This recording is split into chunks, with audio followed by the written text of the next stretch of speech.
وہ آیت جس کی فضیلت ثابت ہے اس میں ہے سورہ بقرہ سورہ نمبر 2 کی آیت نمبر 285 اور 286 285 اینڈ 286 یاد رکھیں. اس کی بھی اکرم صلی اللہ علیہ وسلم جب آسمانی سفر آپ کو کرایا گیا جس کو ہم کیا کہتے ہیں معراج, تو معراج میں آپ کو جو تحفے ملے ان تحفوں میں سے ایک تحفہ تھا نماز 5 وقت کی, دوسرا تحفہ تھا یہ 2 آیتیں اللہ کے رسول صلی اللہ علیہ وسلم کو سیدھے دی گئی بغیر فرشتوں کے.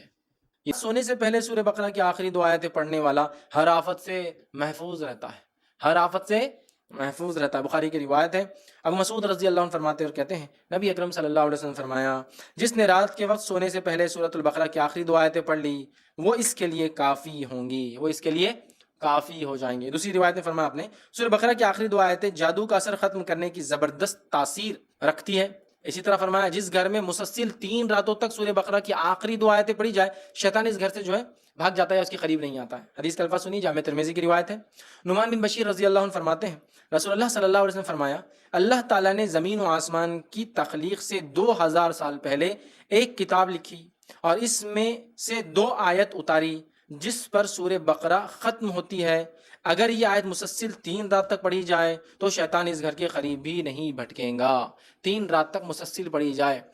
آمن الرسول بما انزل الیہ من ربہ والمؤمنون کل آمن باللہ وملائکتہ وکتبہ ورسلہ, بہرحال پورا اس کے بعد کا سلسلہ ہے. اور اس کے بعد کی لا یکلف اللہ نفسا الا وسعہا, یہ 286 دونوں کو پڑھا جائے تو شیطان داخل نہیں ہوتا. 3 راتوں تک اگر مسلسل پڑھی جائے, رات پڑھ کر سوئے تو کافی ہو جاتی ہے اس کے لیے, اندر کی اس کی حفاظت کے لیے, تمام چیزوں کے لیے. اسی طرح جو ہے سورہ بقرہ کی آخری 2 آیتیں پڑھ کر اللہ تعالیٰ سے جو حاجت طلب کی جائے وہ پوری ہوتی ہے. مسلم کی روایت ہے عبداللہ ابن عباس رضی اللہ عنہما اس کے راوی کہتے ہیں کہ ایک روز جبرائیل علیہ السلام نبی اکرم صلی اللہ علیہ وسلم کے پاس بیٹھے ہوئے تھے کہ انہوں نے اوپر سے دروازہ کھلنے کی آواز سنی. اپنا سر اٹھایا اور نبی اکرم صلی اللہ علیہ وسلم کو بتایا کہ یہ آسمانوں کے دروازوں میں سے ایک ایسا دروازہ ہے جو آج سے پہلے کبھی نہیں کھلا. اس سے ایک فرشتہ نازل ہوا ہے جو آج سے پہلے زمین پر کبھی نازل نہیں ہوا. اس نے آپ صلی اللہ علیہ وسلم کی خدمت میں سلام عرض کیا ہے اور کہا ہے آپ صلی اللہ علیہ وسلم کو 2 نور مبارک ہو. آپ صلی اللہ علیہ وسلم سے پہلے یہ نور کسی نبی کو عطا نہیں کیے گئے, یہ 2 روشنیاں کسی کو عطا نہیں کی گئی. پہلا سورۃ الفاتحہ, یہ ایک ایسا نور ہے جو سورت کسی کو نہیں ملے, اس سے پہلے کوئی نبی کسی امت کو نہیں ملی.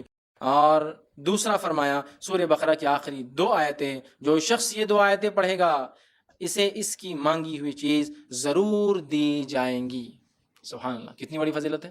یہ صرف 2 آیتوں اور سورۃ الفاتحہ کی خوشخبری دینے ایک ایسا فرشتہ اور ایک ایسے دروازے سے آیا جو اس سے پہلے کبھی نہیں ہوا تھا. صرف بولنے کے لیے آیا, مطلب یہ تو اتر چکی تھی آیتیں, صرف بتانے انفارمیشن دینے آیا. مطلب اللہ نے خالی ان 2, ایک سورہ فاتحہ اور ان 2 آیتوں کی انفارمیشن دینے ایک فرشتہ ایسے دروازے سے آیا جو کبھی نہیں کھلا, اور پہلی بار دنیا میں آیا صرف یہ بولنے کے لیے. دیکھیے آپ کتنی اہم چیز ہے نا.